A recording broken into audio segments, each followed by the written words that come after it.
Ya, Sampurasun Tribuners, apa kabarnya? Bertemu lagi bersama saya Daniel Andrianda Manik pada program Kampus Expo edisi Kamis 14 Juli 2022.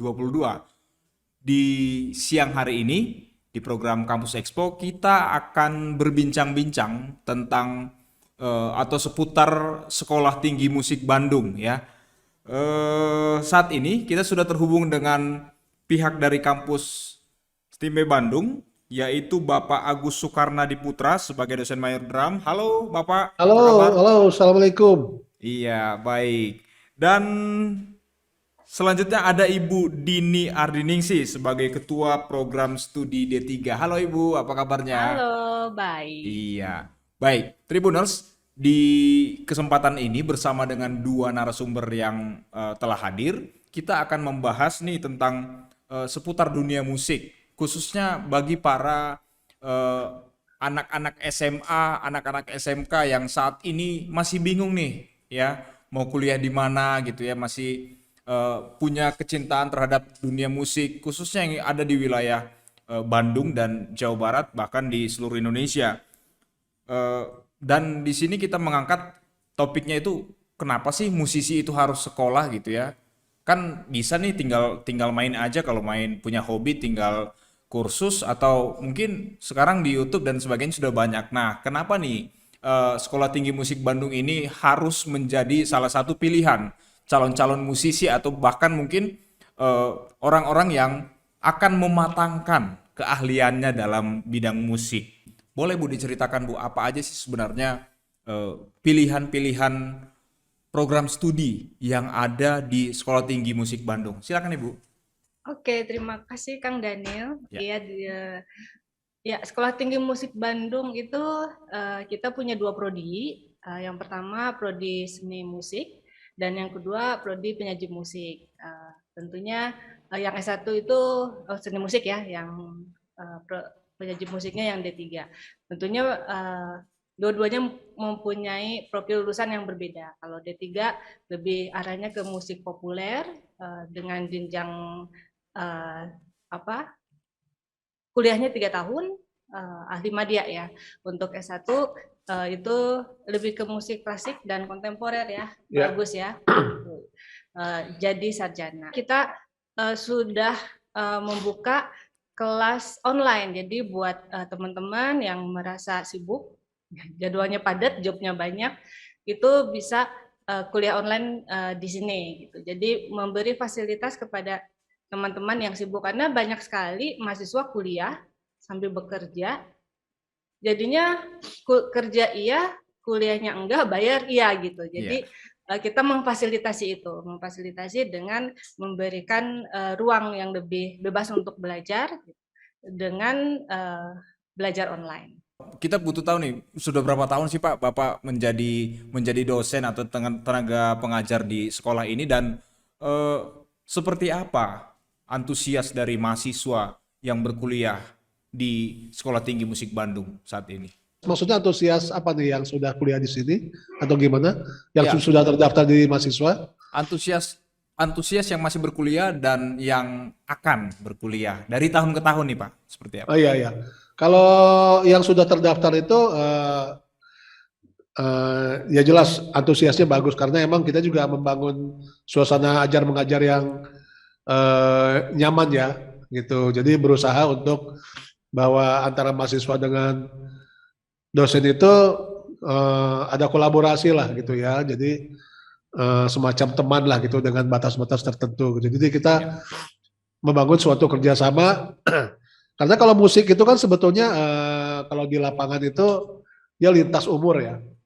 Kadang-kadang dalam satu band itu ada yang muda, ada yang tua gitu.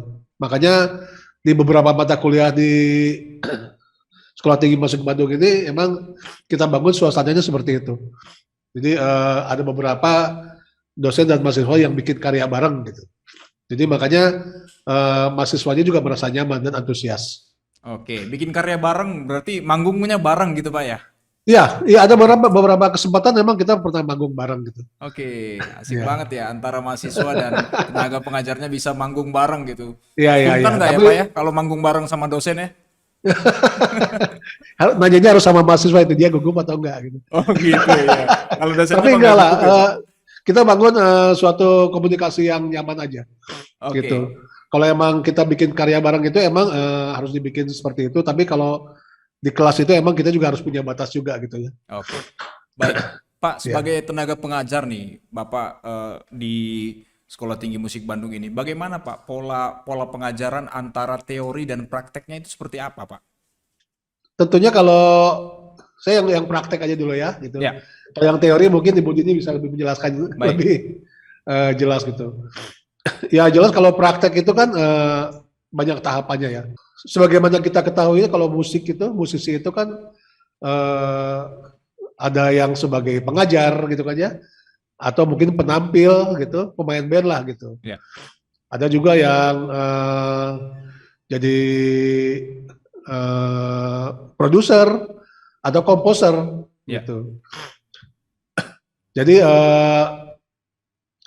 di Sekolah Tinggi Musik Bandung itu semua ada mencakup untuk mengajarkan semua hal yang tadi itu. Jadi kita berusaha untuk mengikuti alur alur zaman kebutuhan gitu ya.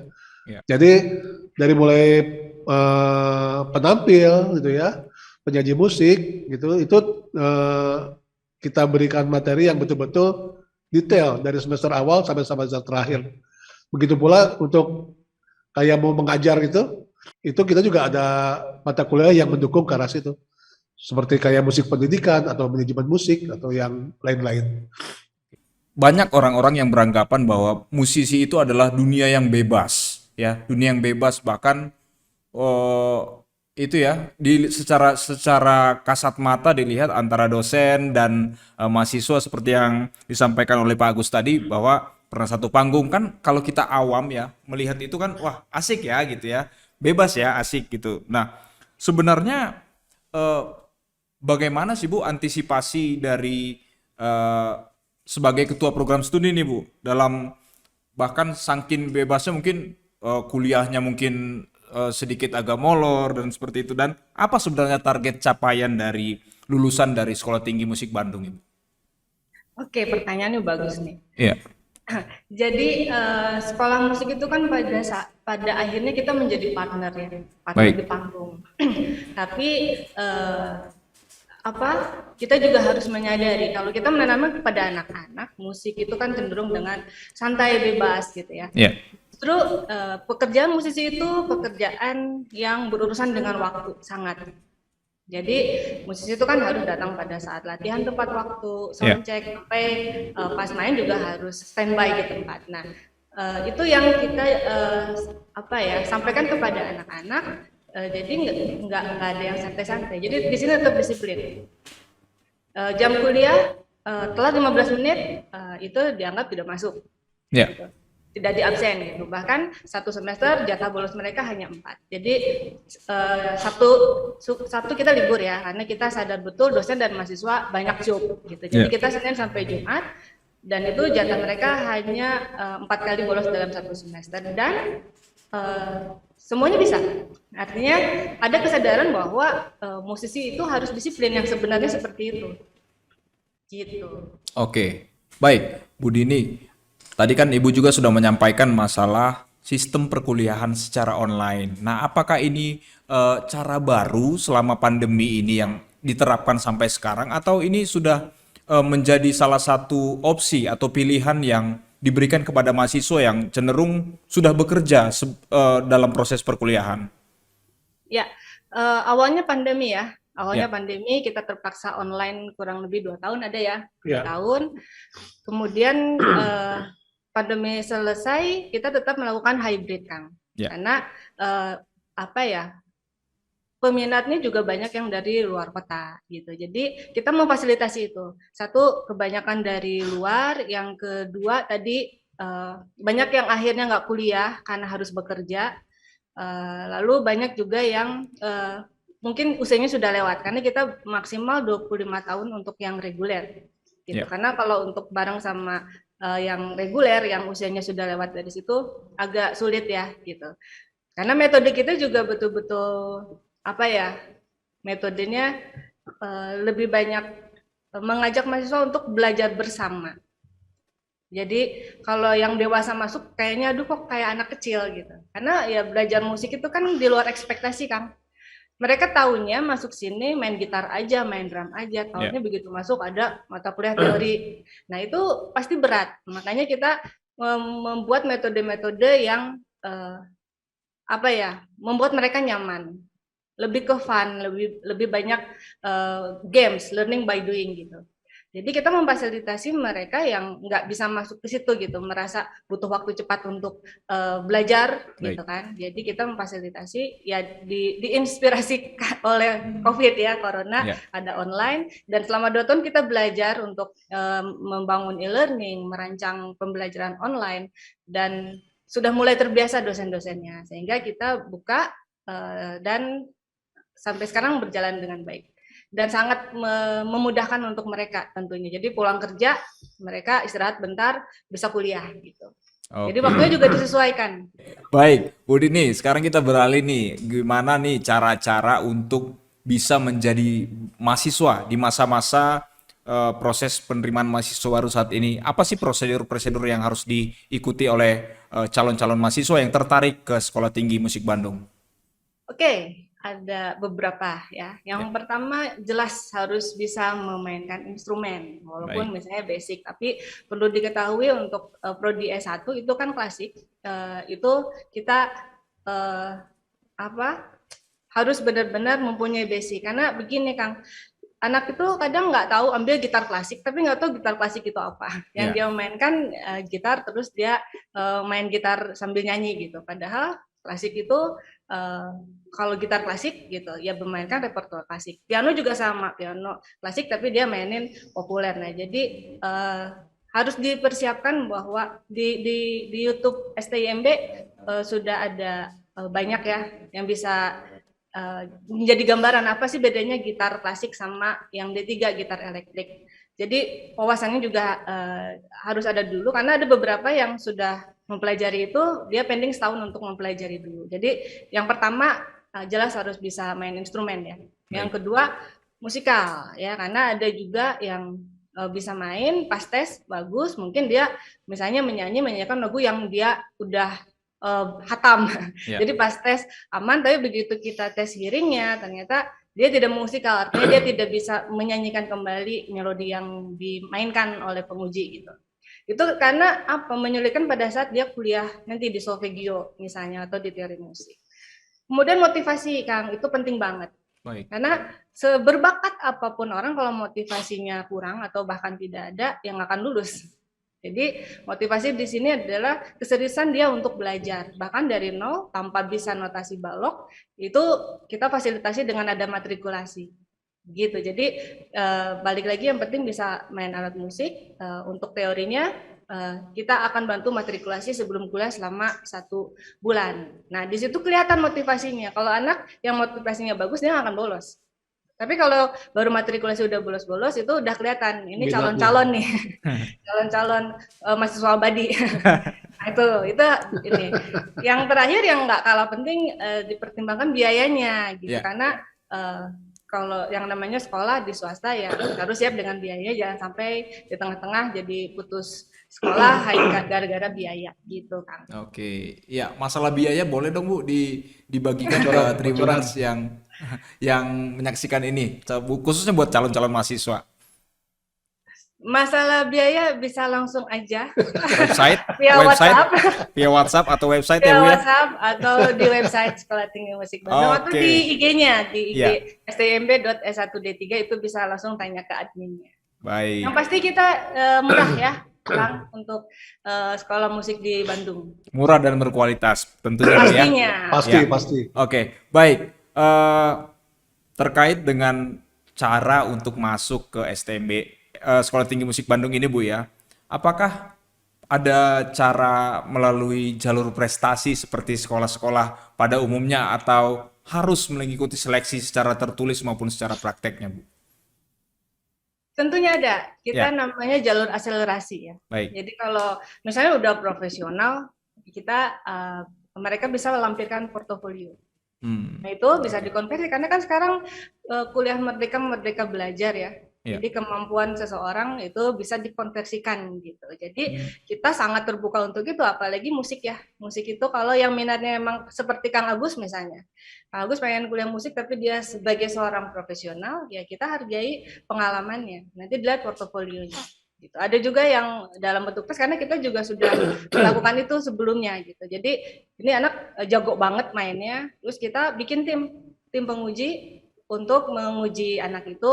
Dia suruh menyiapkan karya aransemen, komposisi, dia tampilkan, nanti dinilai. Nanti dia masuk ke semester berapa gitu. Jadi buat teman-teman yang musisi sudah profesional butuh ijazah gitu kan, biasanya gitu ya, dia sudah mengajar gitu. Tapi ijazahnya bukan seni musik gitu. Nah itu bisa kita bantu. Ya. Untuk masalah waktu kan bisa menjadi cepat karena akselerasi, gitu kan. Oke, baik. Bagaimana kontribusi dari alumni ataupun mahasiswa yang saat ini sedang belajar di Sekolah Tinggi Musik Bandung terhadap permusikan di tanah air ataupun di Jawa Barat? Kontribusi jelas tadi disampaikan sama Pak Agus ya, lulusan dari sini tuh nggak melulu jadi penyaji musik atau pemain musik. Baik. Ada yang jadi pemain musik, ada yang menjadi guru, Produser. itu jelasnya itu nomor 2. Nah sekarang lagi rame jadi produser Kang. Karena Oke. sekarang kan udah sejak pandemi itu banyak yang memproduksi musiknya sendiri. Dan beberapa alumni kita sudah menjadi produser gitu. Ada juga yang menjadi komposer di sebuah aplikasi belajar lah gitu. Oke. Terus menjadi dosen di sini juga ada gitu. Yeah. Menjadi dosen di sini kalau untuk bermain sudah jelas mereka terserap ya. Salah satunya yang sudah kemana-mana ada Doni Manurung ya, kita punya pemain keyboard itu udah mainnya udah jarambah Kang. Oke. Dia mengajar juga, di dosen juga gitu. Dan dia juga kita hire untuk menjadi dosen di sini. Jadi Oke. jelas ada kontribusi alumni di sini ya gitu. Ya. Artinya kontribusi alumni itu bukan hanya di musik Indonesia atau di tanah air, tapi untuk membangun Sekolah Tinggi Musik Bandung juga kontribusi dari alumni itu cukup berpengaruh, Bu ya. Ya, Oke. Ya bahkan ada beberapa alumni juga dia membuka apa ya, kursus gitu ya. Ya. Kursus musik ada beberapa dan alumni adiknya itu dia malah mengajar juga di situ. Dan mereka juga menyerap lulusan-lulusan adik kelasnya dari Sekolah Tinggi Musik Bandung. Baik. Materi pembelajaran yang ada di Sekolah Tinggi Musik Bandung dari sudut pandang Pak Agus nih, apa sih yang paling diminati dari mahasiswa di Sekolah Tinggi Musik Bandung, Pak? Bidangnya maksudnya ya. Iya, bidang Ya. apa? Iya. Selama ini sih gitar sama vokal paling banyak ya. Gitar dan vokal. Ya?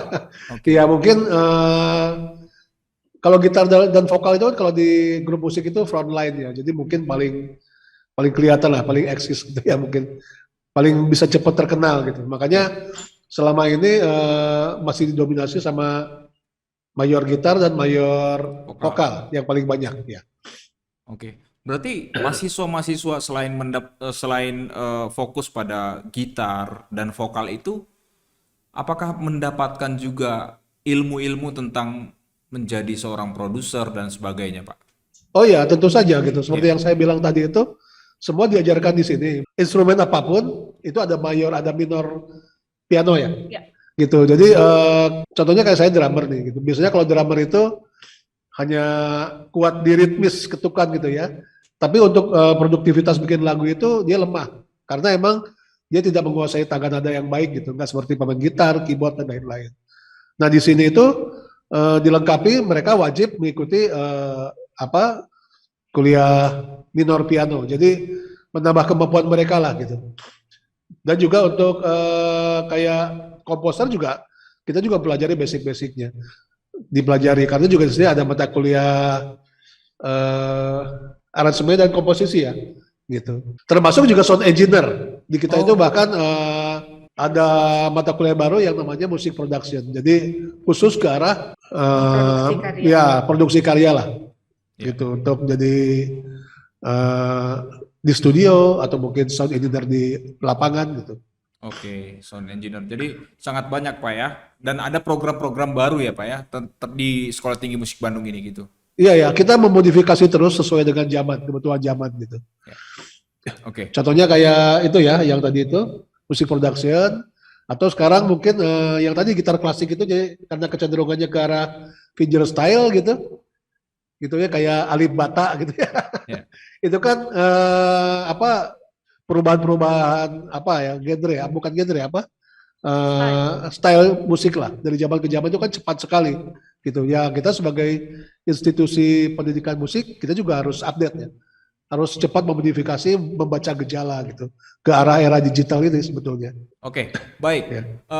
Mohon koreksi kalau saya salah. Kabarnya kalau Cakrakan merupakan bagian dari Sekolah Tinggi Musik Bandung, Pak. Nah, seperti apa sebenarnya efek ya dari alumni ataupun mungkin mahasiswa yang sudah dikenal di permusikan tanah air untuk di Sekolah Tinggi Musik Bandung ini, Pak? Iya, iya, betul. Cakrakan kan alumni dari Sekolah Tinggi Musik Bandung gitu ya. Ya, Gitu. Jadi kebetulan memang waktu kuliah itu kelihatan karakternya sudah kuat gitu. oke. Ya setidaknya buat Sekolah Tinggi Musik Bandung ini jadi semacam promosi juga gitu ya. Oke. Bahwa Iya. lulusannya ada yang berkiprah di Belantika Musik Indonesia yang berhasil. Sebetulnya banyak juga yang lain, cuma mungkin tidak sebesar Cakrakan. Cuma kita tetap mengupayakan agar mereka mempunyai karakter dan bisa berbicara banyak di industri musik Indonesia. Ya, untuk dampaknya juga begitu lagi naik, jadi nempel Sekolah Tinggi Musik Bandung sama Oke. Cakrakan. Jadi yang Ya. ini sekolahnya Cakrakan ya gitu. Ya, ya. Jadi tentunya sangat besar ininya kepada kita ya, gitu. Apalagi beberapa kayak kegiatan Cakra itu bareng sama kita, termasuk wisuda. Dan anaknya juga kan memang humble banget ya, udah Baik. terkenal kayak gimana juga dia balik, pasti datang ke kampus. Kalau lagi ke Bandung dia pasti mampir gitu. Dan dia selalu dia tuh perhatian banget gimana anak-anak sekarang, gimana kuliah sekarang, dosennya ada siapa aja gitu. Jadi dia nggak lupa sama tempat dia lahir gitu. Oke. Itu yang harus dicontoh. Oke. Mungkin rata-rata dari alumni yang sudah mengisi panggung musik di Indonesia mungkin masih ingat ya dari mana tempat dia lahir ya. Ya, Sekolah Tinggi Musik harus. Bandung tentunya. Dan itu harus ya Bu ya. Oke. Mengapa sih kalau mau jadi pemusik itu harus sekolah gitu kan? Bisa ya didapat dari mana aja. Apa alasan kuatnya seorang pemusik itu harus sekolah loh gitu. Seperti apa Bu? Di awal Kang Daniel udah bilang belajar musik kan udah sendiri, ada YouTube ya. Iya, baik. Itu betul sekali. Sekarang belajar musik bisa di mana aja, fasilitasnya luar biasa lengkap. Tapi kurangnya apa? Tidak terstruktur. Baik. Jadi belajarnya loncat-loncat. Jadi pada saat misalnya belajar chord, tiba-tiba berhubungan dengan tangan nada. Jadi harus tahu tangan nada dulu, nyari lagi gitu. Itu untuk teorinya gitu. Jadi musisi itu tidak hanya bisa memainkan karyanya, tapi dia juga harus tahu apa yang dia mainkan. Jadi secara teori juga dia harus mumpuni gitu. Dia memainkan apa karena dia harus mempertanggungjawabkan karyanya ya gitu. Pada saat yang ditanya kenapa pakai chord ini misalnya, enak aja didengar. Nah itu kan jadinya subjektif gitu. Yeah. Nah, kalau belajar musik dia punya pengetahuan yang lebih tentunya, punya pengetahuan yang lebih dan yang menarik pada saat mereka masuk pengen jadi superstar, karena kita mempunyai kurikulum yang terstruktur itu berubah tadi, makanya ada yang jadi komposer, ada yang jadi pengajar, ada yang jadi produser karena memang mereka diberi pengetahuan yang sebelumnya mereka kira cuma belajar alat musik aja. Ternyata di sini banyak dan itu membukakan pandangan bahwa musisi itu bukan hanya pemain musik, bisa yang lainnya gitu. Nah, untuk lebihnya mungkin Pak Agus bisa menambahkan karena Pak Agus ini seorang praktisi atau musisi yang akhirnya sekolah. Gimana nih Kang? Oke, silakan Pak Agus. Ya, kalau di ujungnya kuliah itu kan ada skripsi ya. Ya. Gitu. Atau kalau di D3 juga ada bentuknya kayak skripsi, cuma dia hanya menuliskan karya yang dia tulis karena ujungnya resital, pertunjukan. Jadi kalau D3 itu ujungnya pertunjukan, yang S1 itu ujungnya skripsi. Nah, dengan proses menulis itu Dia akhirnya karena ini skripsi itu kan karya ilmiah sebetulnya ya, gitu. Jadi dia lebih bisa menganalisis tentang kajian-kajian budaya, gitu kan, gitu. Jadi dia bisa berargumentasi dengan apa yang dia mainkan, gitu. Jadi lengkap lah gitu. Dia menganalisa juga bagus. Bahkan dia juga bisa jadi narasumber untuk pembicara gitu. Jadi biasanya kalau yang maaf kalau yang tingkat kursus itu kan hanya mempelajari secara teknik ya, Ya. gitu. Jadi kadang-kadang mereka nggak tahu apa yang dia mainkan. Jadi kalau yang eh, akademisi, sebutnya musik akademis ya, musisi yang akademisi yang sekolah gitu, formal, itu pasti dia akan berargumentasinya bagus. Dia mengerti gitu ya. Dia akan lebih ilmiah menggali, tidak hanya sebagai teknik aja, tapi juga teorinya juga. Karena menurut saya musik itu eh, akan kuat kalau ditunjang dengan teori yang bagus gitu.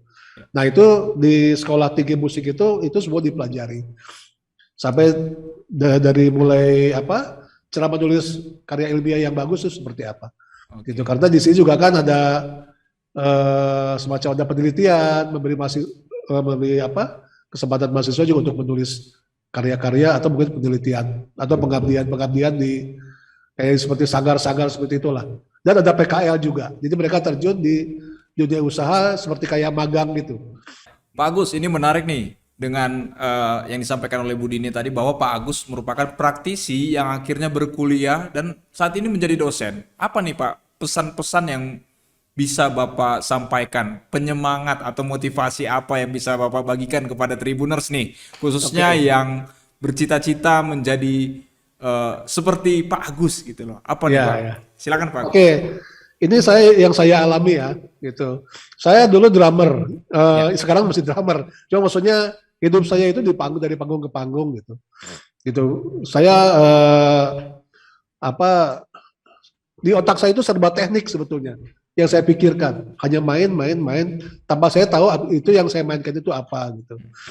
Nah sekarang ini begitu saya kuliah itu saya mendapat masukan-masukan yang sangat berharga. Jadi mindset saya agak berubah gitu. Dulu kan saya masih follower ya. Jadi begitu ya. yang kita memainkan musik yang ada dari barat. Sekarang itu setelah saya mendapat ilmu teori yang lain, saya jadi agak aware terhadap budaya nasional sendiri. Jadi saya pengen membuat musik sendiri, memiliki karakter sendiri dan identitas budaya Indonesia gitu. Bahwa ini nih drummer Indonesia itu harusnya seperti apa sih gitu. Jadi nggak hanya jadi follower aja. Karena mungkin apa ya, ada semacam saya dulu S2-nya di sekolah Institut Seni Budaya ya, gitu. Yang di situ mengajarkan banyak musik-musik tradisi gitu. Nah dari situ saya malah jadi banyak pengalaman.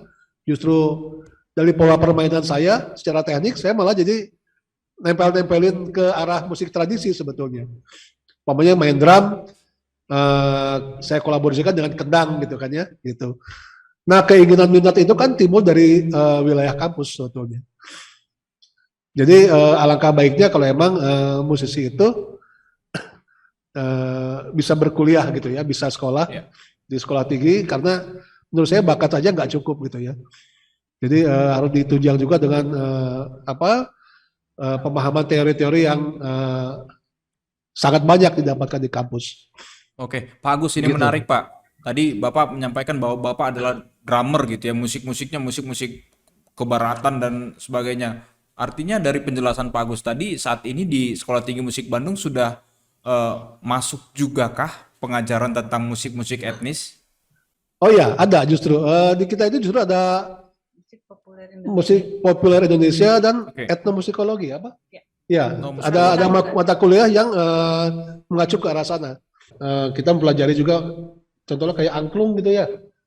Angklung gitu kan sekarang eksplorasinya kan bagus sekali ya. Ada Ya. angklung toel atau segala macam gitu. Bahkan kita juga kerjasama dengan salah satu Sanggar. ada pengajar di STEAM ini yang dari apa Ujo ya.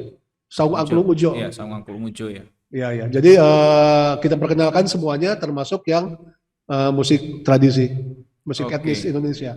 Ya, baik. Ya, berarti Tribuners itu tadi kalau Sekolah Tinggi Musik Bandung ini sangat mengikuti ya permintaan pasar dan perkembangan zaman, khususnya dalam dunia musik di Indonesia. Oke, saya kembali ke Bu Dini ya. Tadi bagaimana cara untuk mendaftar dan jalur-jalur apa saja yang bisa membuat kita sebagai mahasiswa atau bagian dari keluarga besar Sekolah Tinggi Musik Bandung. Nah, kalau kasusnya dia itu tidak bisa bermain instrumen, Ibu, tapi pengen belajar musik.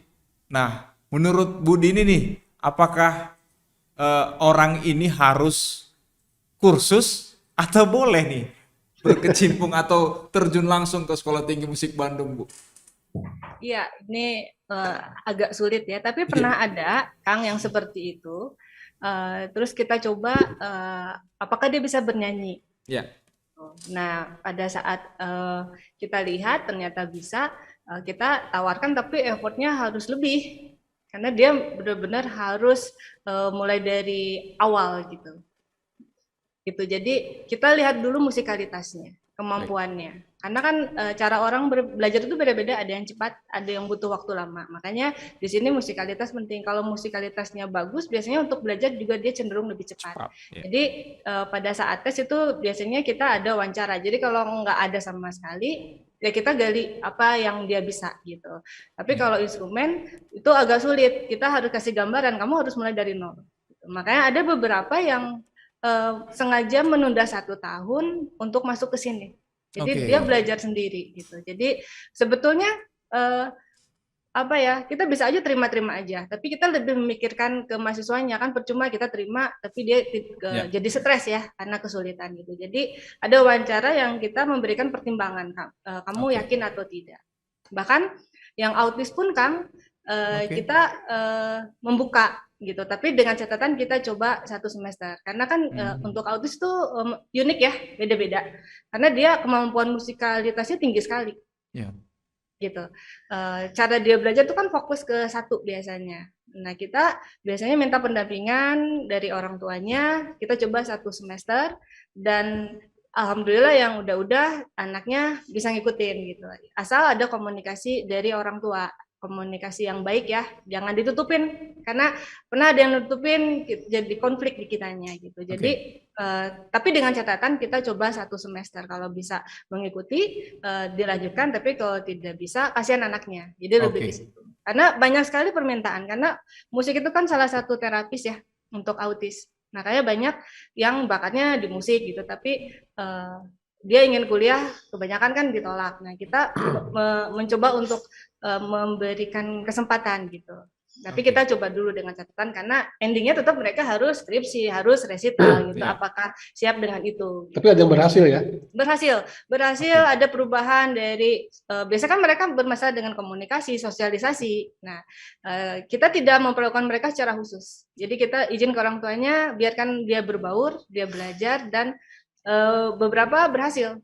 Oke. Dia bisa berkomunikasi walaupun ada peningkatan walaupun nggak luas ya gitu. Oke, berarti secara tidak langsung Sekolah Tinggi Musik Bandung ini juga memberikan konsultasi dan menerima konsultasi, Bu ya, memfasilitasi ya. Jadi bukan hanya sekedar menerima mahasiswa tanpa harus melihat seperti apa kemampuannya. Jadi ada Iya. konsultasi ringannya, Bu ya, seperti itu Ya. ya. Iya, Oke. karena yang kita pikirkan kan mahasiswanya gitu. Kalau ketemu terima bisa diterima semua, mau bisa mau enggak kan. Tapi kalau Betul. kita lebih kita prinsipnya anak yang masuk sini tuh harus lulus, Kang. Baik. Oke. Jadi motivasi itu penting. Oke, baik. Jadi ini luar biasa Tribuners ya. Jadi sekolahnya ini benar-benar sekolah nih. Jadi bukan bukan berpikir bisnis semata-mata hanya bisnis, tapi memang kualitas. Dan tadi prinsip yang disampaikan oleh Bu Dini pada Tribuners itu bahwa mahasiswa yang masuk ke sini harus lulus dan berkualitas. Nah, seperti itu. Nah, Bu Dini, ini ada yang terlewat nih. Masalah jadwal pendaftaran mahasiswa baru dan lokasi sekolah ini di mana? Silakan Ya. Ibu. Untuk jadwal masih ada buat teman-teman yang mau daftar, masih ada tanggal 15-16 Agustus ya. Masih ada penerimaan. Yes. Kalau ini berminat silakan bisa langsung ke admin, bisa langsung datang ke sini, yang pasti kita terbuka untuk yang mau reguler atau mau online. Mangga. Oke, ada reguler dan ada yang online. Jadi wilayah ini Tribuners dikenal orang-orang Bandung ya, mungkin di Jawa Barat itu daerah suci Bu ya. Suci Iya, ya, suci, jalan betul. suci ya. Oke, baik. Sebagai penutup, ini kita udah ngobrolnya keasikan nih sampai 30 menit lebih ya. Sebagai penutup, apa nih pesan-pesan atau pesan promosi yang bisa disampaikan oleh Bu Dini atau Pak Agus terhadap Tribuners, khususnya calon mahasiswa yang akan bercita-cita menjadi bagian dari Sekolah Tinggi Musik Bandung? Silakan. Ya ayolah bergabung di Sekolah Tinggi Musik Bandung gitu ya. Ya. Kita juga akan mencetak musisi yang memiliki identitas dan profesional. Oke, itu cukup Pak Agus?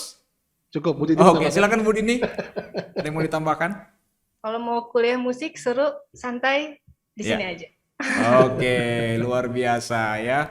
Mau sekolah musik slow, santai, berkualitas tentunya. Silakan mendaftar ke Sekolah Tinggi Musik Bandung. Terima kasih untuk waktu dan sharing yang diberikan oleh Pak Agus dan Bu Dini Ya. dari Sekolah Tinggi Musik Terima Bandung. kasih. Semoga pendaftaran di tahun ini semakin banyak mahasiswanya dan tentunya melahirkan musisi-musisi yang profesional dan berkualitas. Terima kasih atas waktunya. Demikian Tribuners, acara program Kampus Expo bersama Sekolah Tinggi Musik Bandung. Saya Daniel Andrianda Manik, sampai jumpa pada program berikutnya.